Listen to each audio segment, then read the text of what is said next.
Depuis un mois, dans les salles de cinéma, vous pouvez voir 50 nuances de gré, un film tiré du livre qui a été lu par 40 millions de personnes dans le monde tout de même.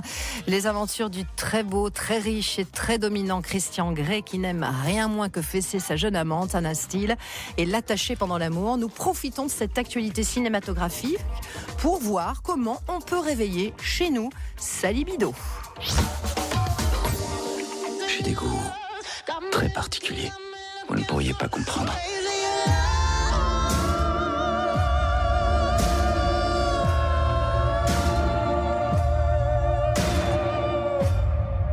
Alors initiez-moi. Alors un film que vous avez peut-être vu. Si vous ne l'avez pas entendu, nous sommes certains que vous en avez entendu parler. En tous les cas, ce film fait beaucoup parler. N'est-ce pas, Rosa Carbaleda, notre sexologue, est avec nous jusqu'à 9h30. Bonjour. Bonjour Kérine, bonjour tout le monde. Alors vous l'avez vu, vous ? Alors je l'ai vu, mais bon, comme tout le monde, effectivement. Bon, je suis déçue, mais bon, moi je suis habituée à voir peut-être et entendre d'autres choses aussi, mais moi je trouve que ça a été un peu trop censuré en France, mais bon, les scènes sont peut-être moins érotiques que sur le livre. Les gens sur le film sont beaucoup plus déçus s'ils l'ont lu avant. Mais c'est vrai que moi, de toute façon, vous savez, tout ce que j'aime, c'est qu'on parle d'érotisme, de sexualité, surtout chez la femme. Plus vous parlez, plus vous libérez la parole sur ce sujet, et moins vous aurez de tabou, moins de blocage. Donc moi, concrètement, ça m'arrange quelque part. C'est comme les soirées tupperware, entre guillemets, sur les produits de sex toys. Moi, ce qui compte, c'est que vous en parliez. Vous voyez ce que je veux dire ? Je vois. En tout cas, sur ce côté-là, c'est important. Et du coup, moi, j'ai plein de femmes qui libèrent leurs paroles, et je trouve ça extraordinaire grâce à ce livre d'abord, hein, parce que le livre, plus que le film, ça nous a permis d'avoir des gens qui en parlent et qui commencent à en parler avec un peu d'humour et de recul et de fantasme. C'est excellent. Voilà. Excellent. Et vous, au sein même de votre cabinet, les couples en parlaient ? Mais dans quel sens ? Eh ben, dans le sens que effectivement les femmes, ça les émoustillait, ça quand même, ce livre. Je parle plus du livre, parce que là, ça a plus d'effet, mais ça les émoustille. Et puis du coup, elles se commencent à imaginer des choses. Mais après, faisons attention dans le sens où c'est quand même bien fait, dans le sens qu'on met des ingrédients qui excitent bien. Mais ça peut peut-être pas cadrer avec la vie de tous les jours, d'accord ? On voit des histoires assez banales. Faut quand même qu'on relativise et que on se fasse pas avoir par le côté effectivement très fantasmatique de tout ça. Après le luxe, le cadre, l'histoire, enfin tout ça. J'aime bien après qu'on ramène les choses à la réalité. C'est dans la réalité qu'on est justement confronté au manque de désir, à la routine, au petit train-train. C'est ce dont on va parler, je suppose. C'est qu'il faut avoir une petite vie un peu émoustillante pour garder une sexualité et surtout en parler plus librement. On en parle aujourd'hui dans notre rendez-vous les experts. Vous en pensez quoi ? Que cela puisse donner des envies, puisse réveiller votre libido, ou au contraire, vous pensez juste que c'est dégradant pour le couple et que cela fera culpabiliser plus d'un ou plus d'une ? On a besoin de votre témoignage aussi, si vous l'avez vu. 0820 20 1992. On s'intéresse à votre quotidien et aujourd'hui avec notre sexologue davantage, et on voit aussi un petit peu ce qui se passe sous la couette chez vous. Après tout, ça fait partie de la vie. Et c'est vrai, ce matin, nous profitons de l'actualité cinématographique avec le film 50 nuances de gré pour voir comment on peut réveiller sa libido dans le couple, s'il faut la réveiller. Évidemment, à la sortie de l'hiver, c'est un bon moyen, justement, de mettre tout ça en avant. Et nous sommes avec Rosa Carbaleda, notre sexologue aujourd'hui. Alors, Rosa, par le passé, c'est vrai que la littérature érotique avait le pouvoir quand même de réveiller les fantasmes. Elle a permis aussi à certaines femmes de franchir des limites qu'elles n'auraient peut-être jamais osé dépasser. Exact. C'était très bien. Il faut comprendre que maintenant, malheureusement, on est trop dans l'image. Et l'avantage de la littérature, c'est qu'elle développe votre imaginaire. Elle vous laisse inventer des trucs. Elle vous laisse une certaine modulation dans les actes, dans ce que vous imaginez, ne serait-ce que la tenue, le visage de la personne. C'est beaucoup plus porteur de fantasmes.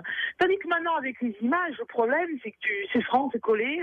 Vous avez le super beau mec, la super belle nana, c'est stéréotypé, pas de variante. C'est l'image du luxe, toujours pareil. C'est le luxe. Il faut toujours sur les belles voitures. voitures, des belles baraques. Vous savez, c'est toujours pareil.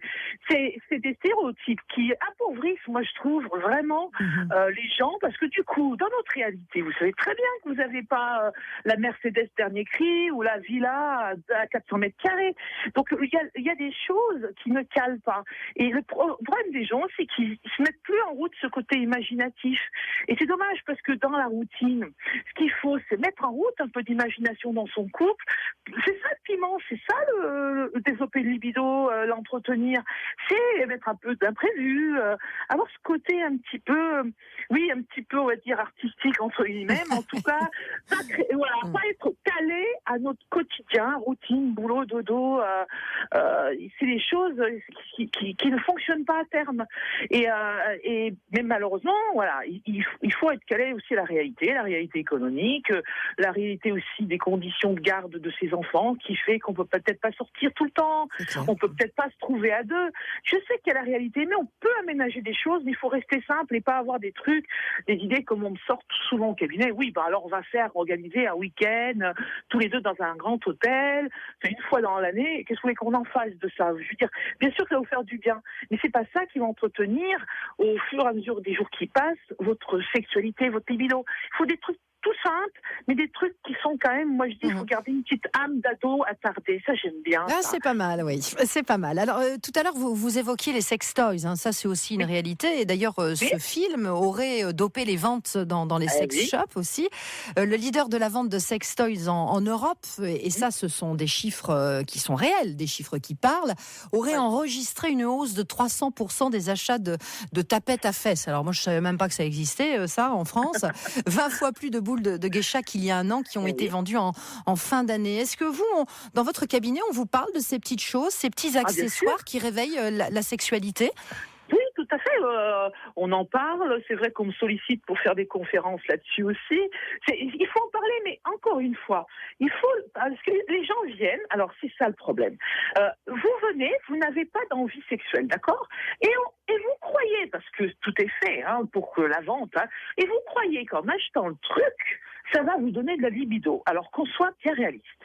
C'est d'abord, j'ai une libido, j'ai une bonne connivence avec mon partenaire, je suis bien avec lui, et puis on va évoluer, parce que faire l'amour, c'est un apprentissage continu, c'est ça, les amants, les bons amants, comme on dit, ils évoluent tout le temps, ils découvrent, ils ont cet esprit, je vous ai dit, imaginatif, et là, vous incorporez les sextoys, qui sont des jouets pour vous faire vous amuser, découvrir autre chose, parce qu'il y a le côté vibrant que vous ne pouvez pas avoir, un être humain ne peut pas faire vibrer quelque chose, n'est-ce pas ?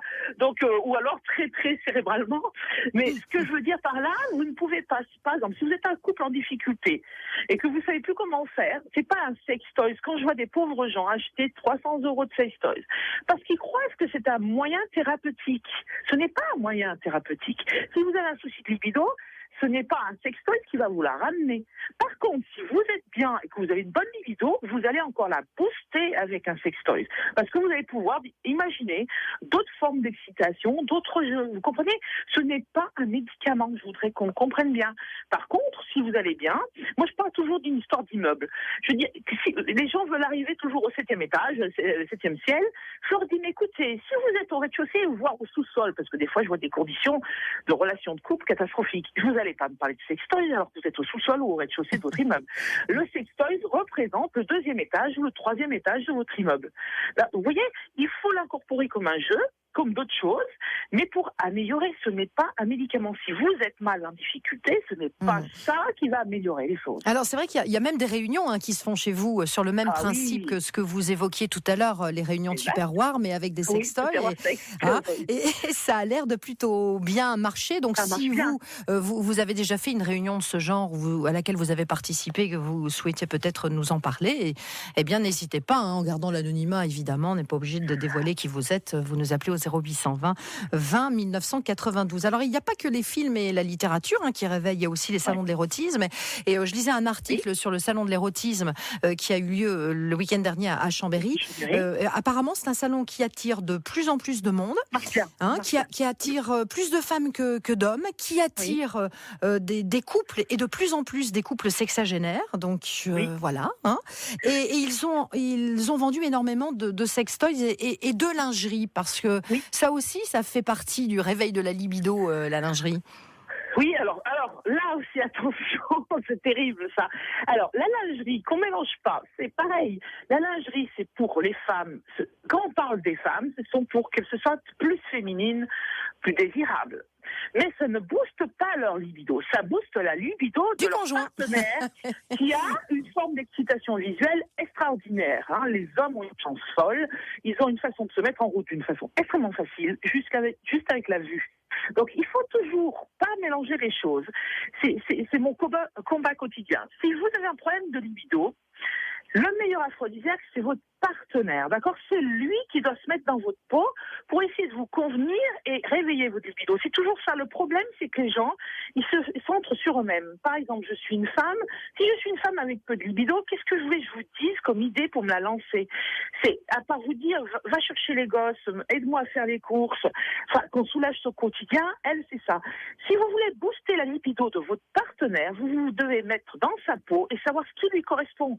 Alors, un homme, c'est facile, parce que souvent, c'est très facile. Il aime tout.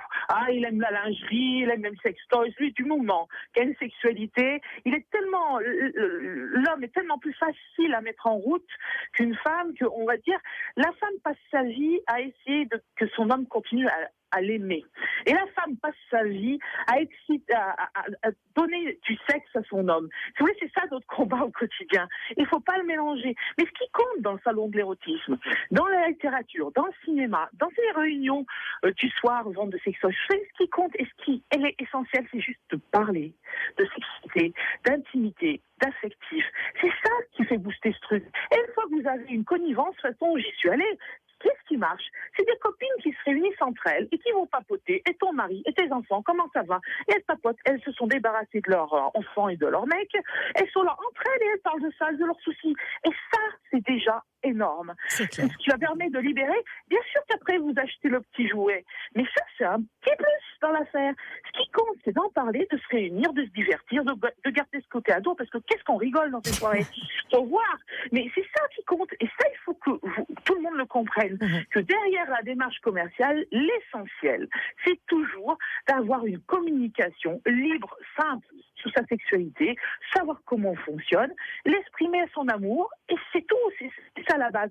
On va souvent chercher des choses très difficiles, c'est une façon des fois de dévier le problème, mais parlez-en, vous allez voir, parlez de vos difficultés, ayez des amis proches où vous pouvez rigoler, voilà, c'est ça la solution. Après le reste, c'est un plus. Nous parlons de votre quotidien et de votre libido aussi aujourd'hui. Rosa Carbaleda, notre sexologue, est là. Profitez-en, hein. C'est pas tous les jours qu'elle est avec nous et elle est avec nous jusqu'à 9h30. Vous, comment faites-vous pour apporter un petit peu de piquant dans votre relation de couple? Est-ce que vous avez eu des moments de flottement et notamment sous la couette? Comment vous avez fait? On dit toujours, n'est-ce pas Rosa, que ce sont les autres qui en parlent le mieux. Si vous avez pu effectivement réveiller ce qui était un peu endormi, alors grâce à votre témoignage, vous rassurerez peut-être certains couples et vous donnerez peut-être aussi quelques idées afin de ranimer la flamme et du coup être plus épanoui. Car lorsqu'on est épanoui sous la couette, vous allez être d'accord avec nous, Rosa, on l'est aussi au boulot et au quotidien, avec tout le monde. C'est vrai, mais attention, Karine, il faut aussi que ça marche à l'envers. Le sexe, c'est toujours l'aboutissement. La révélation, si vous voulez, votre signal d'alerte. Vous allez bien dans votre vie de famille, vous allez bien avec votre boulot, vous avez beaucoup plus de chances d'être épanoui sexuellement. Le trouble sexuel, moi je dis tous les jours, c'est un signal d'alerte. Ça n'a pas de consistance. Les gens, ils viennent pour que je les répare juste sur le sexe. Je dis, mais madame, vous passez votre journée à vous disputer. Ou alors, madame, vous avez trop de soucis avec vos enfants ou au boulot.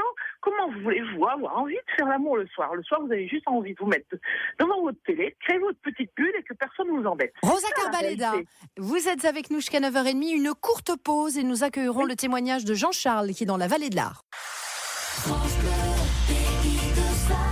Bienvenue dans notre rendez-vous les experts. Nous sommes avec notre sexologue aujourd'hui, Rosa Carbaleda, et c'est vrai qu'on parle un petit peu de cette actualité cinématographique avec 50 nuances de Grey qui est dans les salles de cinéma, film tiré du livre qui a été lu par 40 millions de personnes dans le monde, et on voit comment on peut réveiller aussi sa libido et on voit comment ça se passe chez vous.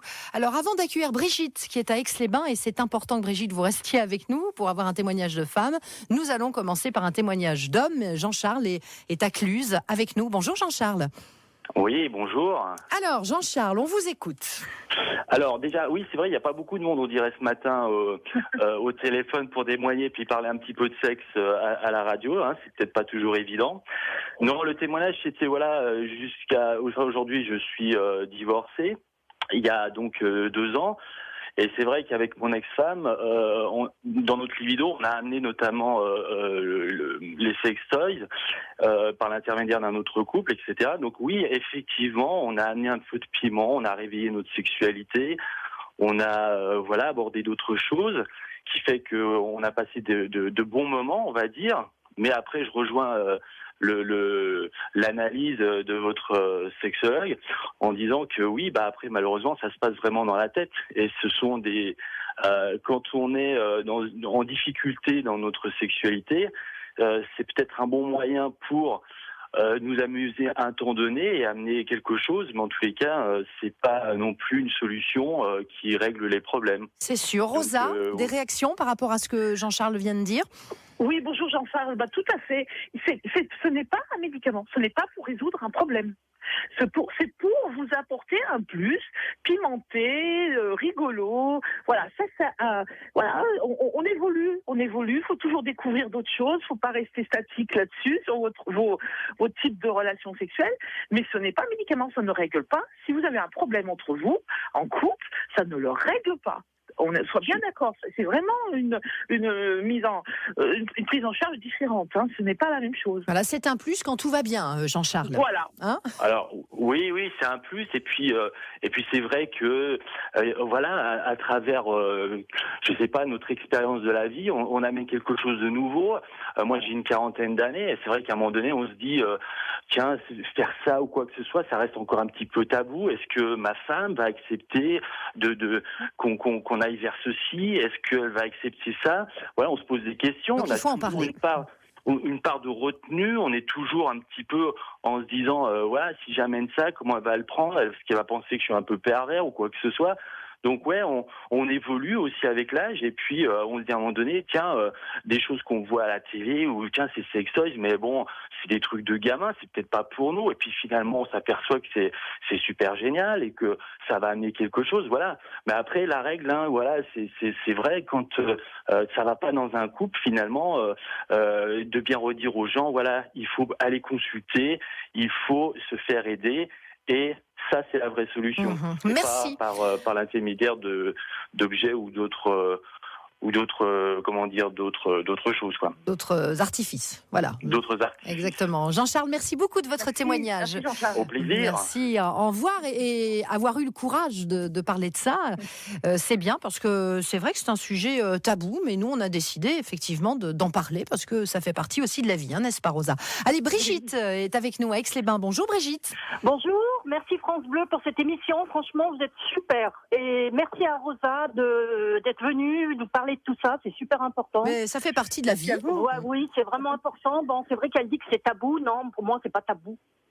Je vous dis honnêtement, on parle de tout, et je veux dire, pour moi, je trouve que c'est génial de parler ça librement, et j'aimerais moi participer justement à une réunion ou à une soirée avec mon ami pour justement apprendre tout ça, quoi, parce que c'est vrai que c'est important parce que bon, on s'aime très fort, et c'est vrai que pourquoi pas connaître d'autres choses, parce que c'est vrai que bon. Vous en avez déjà parlé, vous, à votre amie Brigitte? Oui, on en a déjà parlé, on en parle d'ailleurs librement. J'ai élevé mes enfants comme ça aussi, parce que je leur parlais de tout. Et avec eux, c'est pas tabou, on parle de tout. C'est bien. Vous avez quel âge? Vous avez quel âge, Brigitte? J'ai 50 ans, et c'est vrai que j'ai envie. Il n'y a pas longtemps, j'ai même demandé à une amie, je lui ai dit, écoute, moi j'aimerais aller dans un magasin où ils vendent des sextoys et savoir exactement, parce que j'ai pas envie de mourir bête. Si j'ai un moment de plaisir à prendre, pourquoi pas? Alors, est-ce que vous créez l'effet de surprise, vous, Brigitte, en portant des habits sexy? Des habits sexy, oui. Mais j'aimerais plus. J'aimerais plus, parce que c'est vrai que bon, j'ai rencontré quelqu'un il n'y a pas longtemps, mais on s'aime énormément. Et puis bon, c'est vrai qu'après 50 ans, vous savez, c'est autre chose. On a envie de découvrir plein de choses, on a envie de faire plein de choses, on a envie... Oui, C'est c'est pour ça sûr que je remets Rosa. Franchement, elle est super d'avoir fait cette émission. Hein, Alors, franchement, hein. Rosa, c'est vrai que bon, on parle effectivement des sextoys, mais on peut évoquer la musique qui a aussi une importance. Parfois, Ah oui. les bougies, tout à la fait. lingerie, le striptease, c'est tout ça hein, aussi. Oui. C'est génial. Moi, ce qui est super, j'adore Brigitte. Je vais vous dire pourquoi. Elle a tout dit. Vous savez pourquoi elle a tout dit? Regardez bien, écoutez bien. Elle a parlé de communication, d'accord? On se dit tout, elle dit. Ah oui, oui, on se dit Après, tout, c'est ils vrai. sont dans l'esprit de la découverte, ils sont dans l'ouverture. Regardez ce que c'est être érotique. Communiquer de tout et de rien. Avoir envie de se parler, déjà aussi l'envie, mais aussi dans l'ouverture, elle a envie de découvrir, elle a envie de trucs. Brigitte, elle est vraiment le type même de quelqu'un d'érotique. L'érotique, ce n'est pas le sexe pour sexe, c'est pas du Non. tout ça. C'est un esprit qui va vers quelque chose de dynamique et d'attractif. Vous voyez, c'est ça être érotique. Que ce soit la lingerie, que ce soit qu'on déconne ensemble, qu'on va sortir, qu'on veut découvrir d'autres choses, elle a tout dit.